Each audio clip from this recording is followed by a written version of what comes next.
Hi class, welcome back to Trope School. It's been a minute since I did one of these, but with Bridgerton coming next week and coming off the back of discussing Cinderella, I thought we may as well stay on theme and talk about the mistaken identity trope. And sometimes when we talk about our romance tropes, I feel like they may seem tropey, but when you get into them, you find that they are really part of most stories. So the last couple of episodes we did was on friends to lovers and forced proximity. And I feel like when we really got into those, it sort of became apparent that the majority of romances do have some essence of friends to lovers and forced proximity in them. Whereas with mistaken identity, it feels really niche and like really tropey. You don't see it all that much, and when you do see it, it is a really specific story. So I'm quite excited to get into this one because it just feels very tropey. And so when I say mistaken identity, I guess it can also be referred to as secret identity, but we're talking about when one, or in some cases both people, are pretending to be someone else or are faking some part of their identity. So when it comes to this trope, I feel like there's two sort of distinct setup camps. The first being that the fake identity is very intentional and premeditated, and it is set up intentionally by the person for a reason. For example, in a lot of versions of Cinderella, she's purposely pretending to be nobility and dress up in order to go to a ball. In Aladdin, he is purposefully dressing up as a prince and pretending to be a prince in order to be able to try and marry Princess Jasmine. In She's the Man, she's intentionally dressing up as a man in order to be able to play football and go to this school. So these sorts of setups, I guess, are more the secret identity form of the setup. Their identity is purposefully a secret and it's premeditated for a usually external reason. And then on the other side of the spectrum, we have the camp which I think is a bit more mistaken identity. So that would come about when the fake identity comes unintentionally as a mistake or as an accident. And then for whatever reason and whatever circumstances, the person chooses to or is forced to continue with the fake identity. So for example, in While You Were Sleeping, she doesn't intend to pretend to be this guy's fiance. The family mistakes her for the fiance and she just sort of rolls with that fake identity. So those two different camps are sort of how I would distinguish between secret identity and mistaken identity, but I'm not really going to separate them in terms of talking about the trope in this video.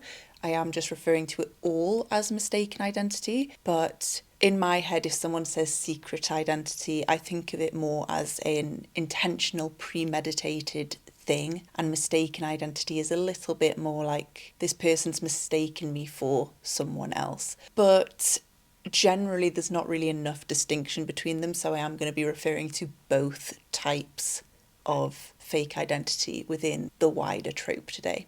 And we do have some sort of questionable offshoots from mistaken identity. For instance, I was thinking about Anastasia and I was trying to decide to myself, is Anastasia mistaken identity? Because initially I was like, well, of course it is. It's about this girl who doesn't know her identity. But really, that type of mistaken identity, again, is not what we're talking about today. We're talking about the person is aware of their real identity and aware of the fake identity that they're putting out there. Because in Anastasia, she does have a fake identity, but everyone, including herself, is unaware of her real identity. So that sort of offshoot we're not really considering today either. And like most tropes, we do also have mistaken identity on more of a sort of micro level where it's maybe a plot device that's used for a few scenes or used temporarily. I find that mistaken identity is sometimes used as like a meet-cute device, but it gets resolved really quickly, especially if it's setting up like forbidden love. So something like two people meet and have a really sweet meet cute, or they might meet and like have a whirlwind romance, and then it is revealed that they are boss and employee, or it's revealed that they're like teacher and student, or it's revealed that one of them's some sort of evil corporate person trying to buy their small vineyard or something. So there is a sort of micro trope version of mistaken identity,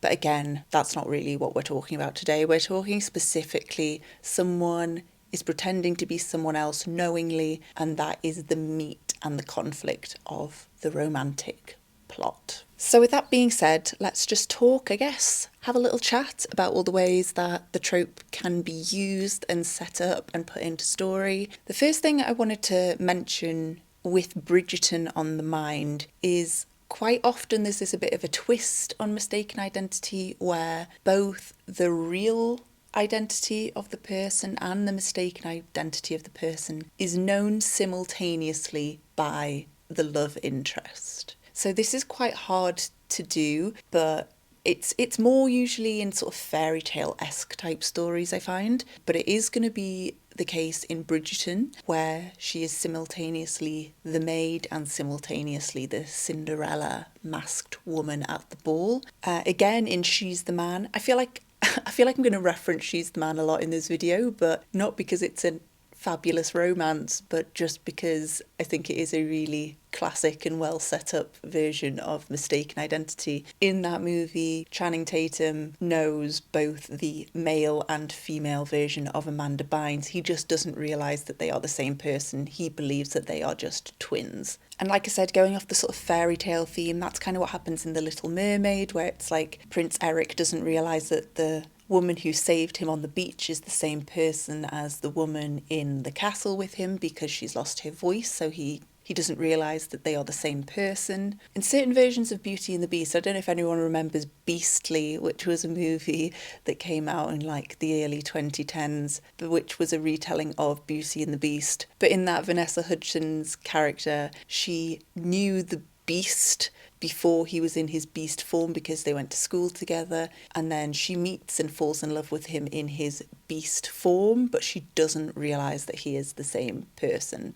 So yeah, it's when there's two people being the same person, I do feel like it's a bit more fairy tale-esque fantasy removed from reality a bit more. In contemporary stories, when we've got this going on where there's simultaneously two people, I feel like it's more digital or catfishing. So in You've Got Mail, Tom Hanks's character is both in real life Meg Ryan's work rival who know each other in the real world, but they are also like online flirty pen pals with each other. Although using You've Got Mail as an example, the more I think about it, the more I'm like, I don't actually class You've Got Mail as a mistaken identity trope. I mean, maybe technically it is, but not in the traditional way that we are talking about. So yeah, that's a little twist on the trope that you don't see all that often, but we will be seeing in Bridgerton, so I did just want to mention it. Another version of mistaken identity that, yeah, is very specific and you don't see that much, but I did just want to mention it because it is in such a good, slept on, quite old now, romantic comedy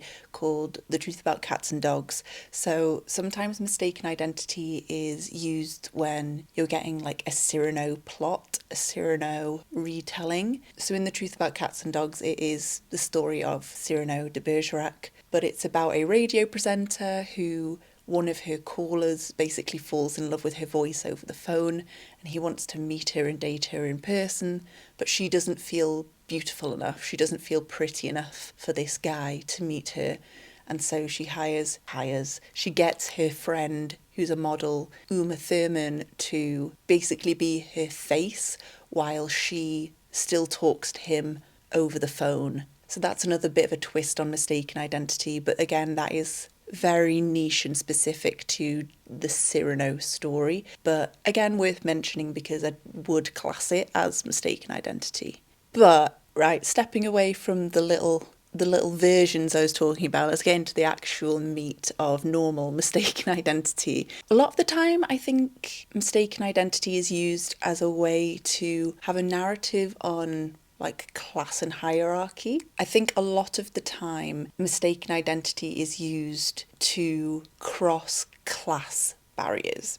So in things like Aladdin, this like homeless street rat gets a genie who makes him look like a prince. So he is suddenly of a social hierarchy where he can like try and marry a princess. Or in Maid in Manhattan, J-Lo's this maid in a fancy hotel who gets mistaken for the woman staying in that hotel room who's like a rich heiress, and therefore she has an opportunity to like talk to, hang out with, and fall in love with a rich man who otherwise probably wouldn't have given her the time of day. One of the plot lines in the movie Think Like a Man is that he is a valet who is driving a really fancy, expensive car, and whilst doing that, he gets mistaken for a rich woman, that he is the owner of the car and he himself is rich, and therefore he gets a chance to date her when otherwise she wouldn't have dated him because she's a bit superficial about money and she doesn't want to date anyone who's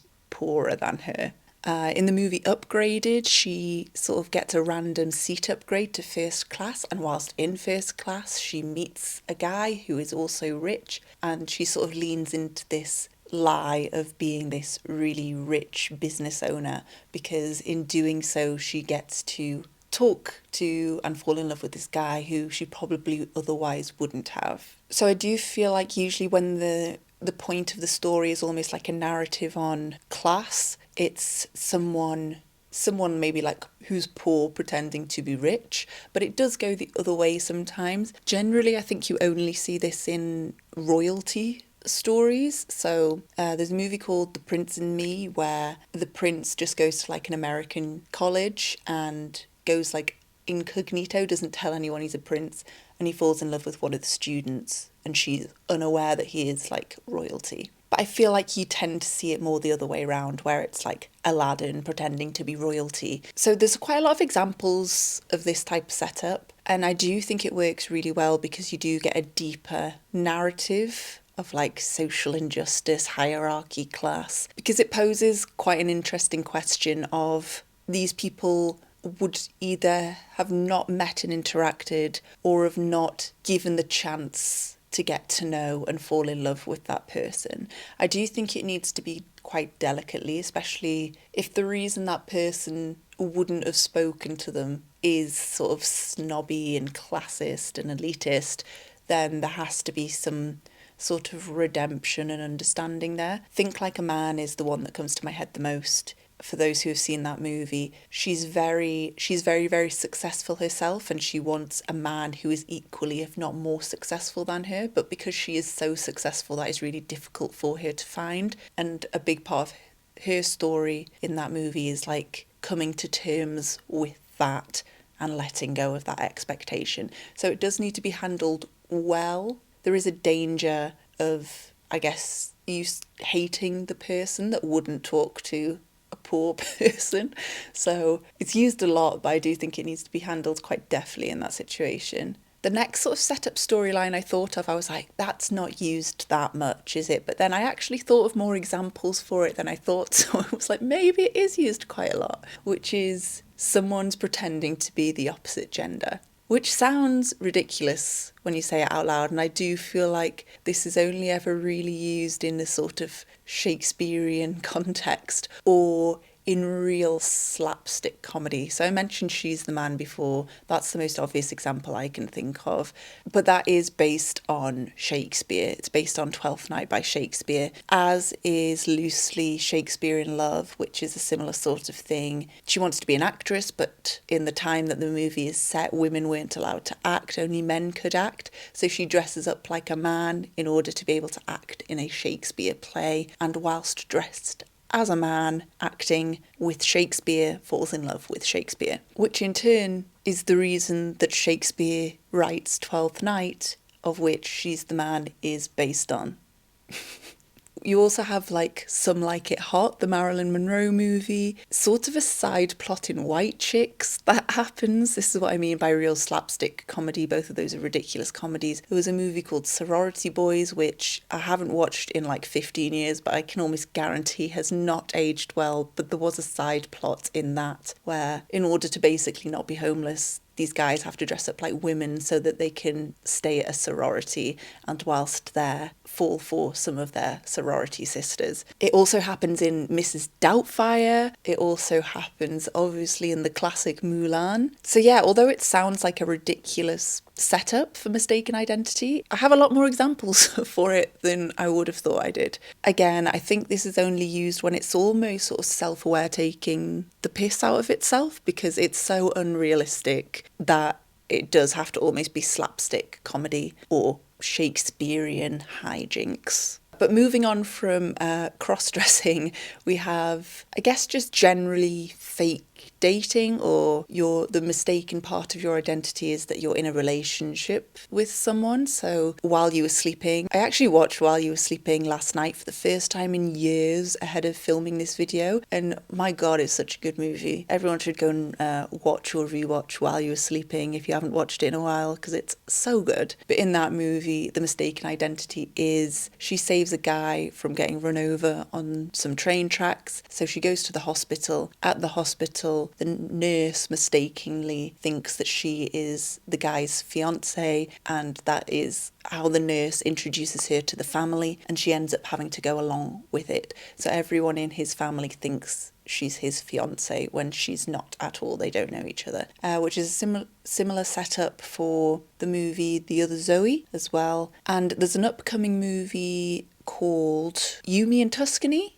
with Regé-Jean Page and Halle Bailey. I always want to say Halle Berry, but it's Halle Bailey. The Little Mermaid. There's a movie coming out this year, I think in April, that is a really similar sounding thing. She's pretending to be someone's fiance, and whilst pretending to be someone's fiance, falls for someone else, and that is the mistaken identity of it. So you see that quite a bit, more in contemporary rom-coms, really. I think that's more commonly used. Then we have quite a specific niche setup for mistaken identity, which I absolutely love, but I don't have many examples of it. So if anyone has any recommendations for this setup, please let me know. But that is that the mistaken identity is because someone is undercover, or because they are like a con artist or something. And then while in this undercover identity, that's when they meet and fall in love with someone. So one of my favourite movies of all time that I feel like no one has ever heard of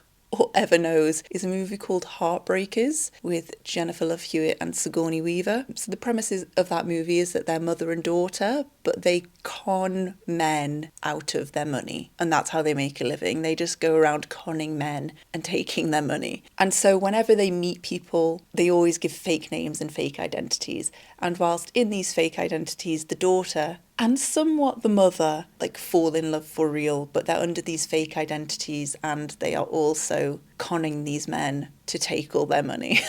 Incredible. It's such a good movie. It's one of those movies that's probably got like 30% on Rotten Tomatoes or something, but I just think it's so good. So anything that's a bit crime related or spy related with mistaken identities, I always love, but I don't have many examples for. So if anyone knows of good examples for mistaken identity in that context, let me know in the comments. There's also, I just think, a lot of other unique ways to set it up. For example, just like two people having the same name and their names are getting mixed up. You can also have like blind dates gone wrong where someone's on the wrong blind date. There's a movie called Man Up where this is the premise. He thinks that this woman is his blind date and she's not, but instead of saying, I'm not your blind date, she just decides to pretend to be this woman and go on the blind date with him. So I do feel like there's quite a lot of ways to set up this trope. Some much more severe than others. I feel like there's a really big spectrum of how serious the mistaken identity is. Because like I said, you can get like someone is literally conning them or pretending to be another gender. And then you can get someone's just pretending to be the other person's blind date or something. So I think severity of the lie is massively fluctuating in this trope. But regardless of the severity of the lie and the setup of it, I think mistaken identity really exists to provide a barrier to entry, or to overcome a barrier to entry. Like I said, especially when it comes to class and hierarchy, the reason for the mistaken identity is that it allows a barrier to entry that otherwise wouldn't exist, to allow these people to get to know each other and fall in love. And if it's a story where there wouldn't have been a barrier to entry initially, then the mistaken identity is there to serve complication to the relationship, because had they met under normal circumstances, it wouldn't have been an exciting love story. It would have been pretty easygoing and seamless. Like in While You Were Sleeping, had Sandra Bullock and Bill Pullman just met like normal people in a bar or on the street or whatever, they would have had a very straightforward, easy romance. The reason that it's a angsty romance is because he thinks that she is his brother's fiancée. So I think mistaken identities are a really good tool to either remove a barrier to entry or to create a barrier to exit, or a barrier to continue, I suppose. But then regardless of whether the barrier is to enter or the barrier is to proceed, ultimately the mistaken identity is what is going to allow the romantic pair to get to know each other and thereby fall in love with each other. Because being in this mistaken identity is what allows them to connect and get to know each other. Without the mistaken identity, they likely wouldn't have met, or they wouldn't have been able to communicate with each other. And I absolutely love the mistaken identity trope. Firstly is because I really don't feel like it's overdone. I feel like it's quite hard to execute, and therefore it's not executed all that much. So I'm definitely not tired of the trope. I don't feel like it's an overdone trope, firstly. But secondly, I just feel like the stakes are really, really high, and it also just feels really fictional to me. There's certain tropes, especially when I think of like Friends to Lovers. Well, Friends to Lovers is one of my favourite tropes of all time, and I would say I prefer it to Mistaken Identity. It's very grounded in reality, and it focuses a lot more on emotion, like emotional angst, which I think is why I like it, because there's not really hiding behind the bells and whistles of plot. But what I love about Mistaken Identity is how fictional it is and how exciting the plot is. In real life, I don't feel like people have mistaken identities unless it's really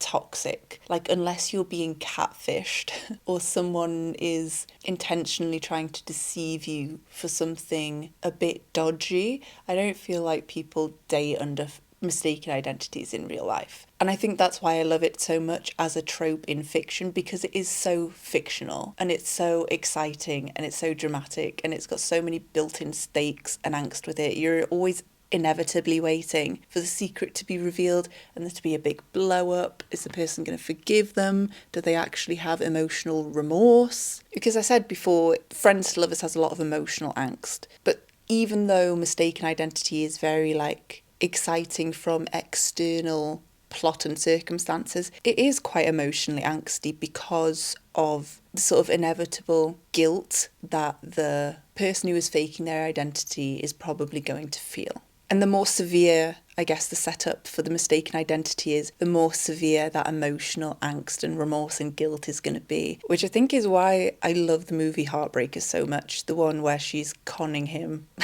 Because it's not just, oh, sorry, I lied about my name and occupation. It's also like, I lied to you about my name and occupation, but also the whole reason I've been hanging out with you is because I was trying to con you out of all your money. Sorry.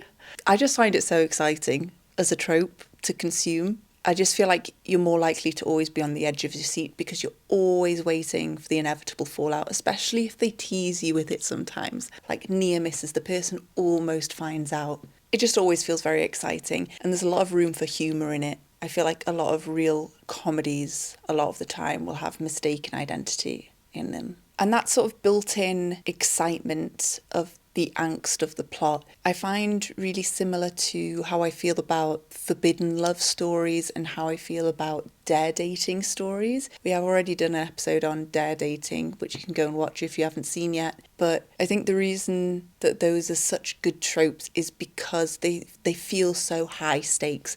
The entire time you're watching or reading that story, you're waiting for the inevitable fallout of it all. So yeah, Mistaken Identity, I absolutely love, if you couldn't tell. I love the dramatics of it, I love the angst of it, I just love the whole high stakes of it all. But we do need to talk about reasons why it sometimes is smelly and stinks. So let's talk about that, I guess. If you've watched any of these Trope School episodes before, then you probably know what I'm going to say first, and that is, if the romance is not good, no one gives a shit. In order to write good romance, you have to have good romance, despite what any of the plot is. Like, you can have the most exciting plot, but if we don't believe in the romance, then we don't care about anything. Like I said, the entire time you're watching or reading Mistaken Identity, you're waiting for the secret to be revealed. You're waiting for their real identity to be revealed and the fallout to come off it. But if you don't care about the people being together and you don't buy into their romance, then who cares about the reveal of their personality? Because you don't care if they end up together. So in absolutely every episode of this, that is always going to be my most important point. Good emotional connection and romance. Otherwise, who gives a shit? The next thing, I guess, would be if the setup for the fake identity or the lie is really pointless or really crazy. I mentioned this in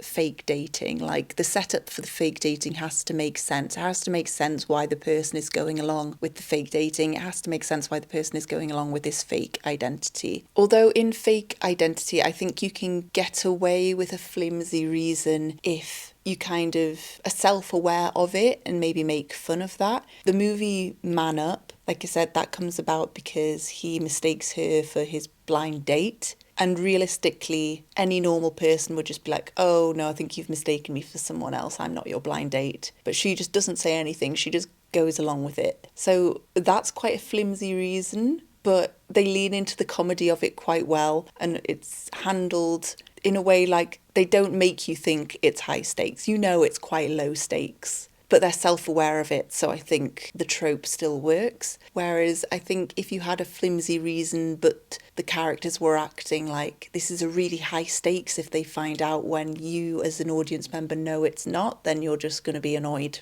at these characters. And like I touched on before, if the stakes are high, then the person who's lying does need to feel an appropriate amount of remorse for what they're doing. They are deceiving someone that they are falling in love with, and therefore we need to feel their guilt and we need to feel their like emotional push and pull of the reason that they are in this fake identity versus the love and connection that they're experiencing at the same time. I think if you have a really, really high stakes setup and there's not enough remorse, then you can't really have a romantic ending. We touched on this in like the dare dating, bet dating trope. Sort of like in Cruel Intentions, it's such a cruel dare dating setup that as a result you couldn't really have a romantic ending without a huge amount of remorse, guilt, and like fixing the damage you've done. So in a similar way, it's about one person deceiving the other in Mistaken Identity. So there needs to be an appropriate amount of grovelling if the stakes are high enough. Like I said, sometimes the stakes are quite low. Like in Man Up, there doesn't really need to be much remorse or guilt for it because the stakes are so low. But in something like Heartbreakers, where she's literally conning him for all his money, there has to be quite a significant amount of remorse, guilt, fixing what you broke before you can warrant a romantic ending, right? So the fallout needs to match the setup, I guess, is what I'm trying to say. As well, I feel like most of the time a mistaken identity is set up for an external reason, as in it's not set up for the purpose of dating and fooling this person.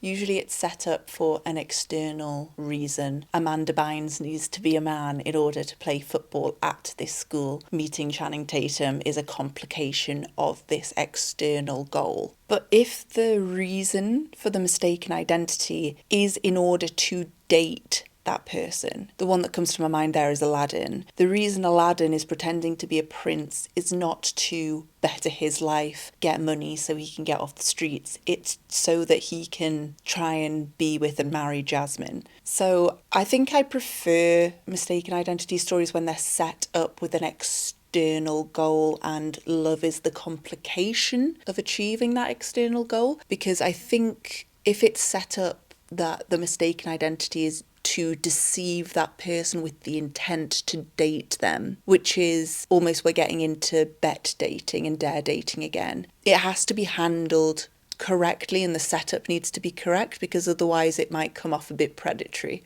and a bit rapey, and that's not what we want. So I think in situations where the mistaken identity is purposefully to date someone, it needs to be handled correctly and it needs to not be rapey. Which is actually kind of what happens in the movie Austenland. If no one's seen the movie Austenland, it's incredible and you should watch it. But there are sort of simultaneously two opposite versions of mistaken identity going on in that movie. I really don't want to ruin the movie because it's sort of part of the whole plot and twist of the film, so I don't want to ruin it and explain it more than that. But that's a really unique and cool version of mistaken identity. If you've never watched Austenland, go and watch Austenland. So I think that's what I have to say on mistaken identity today. It's a trope that I really love, but it's a trope that I never really think of all that much. The only reason it was really on my mind was because of Bridgerton and because we just talked about Cinderella. So let me know in the comments what your favourite books and movies are with the mistaken identity trope, because I feel like I would like to watch and read some more of them. So yeah, put those down and we can all help each other out and put them on our TBRs and to be watched lists. If you have not already, subscribe to the channel and join me next week because Bridgerton is out finally, and I'm sure I'll be talking about and freaking out about the first half of season 4 of Bridgerton. Help me out with a like, a comment, a hype. And if you have not already, you can join the monthly Obsessions newsletter. The link to that will be in the description and on my channel page in the links. And that is it for today. I will see you next time. Class dismissed.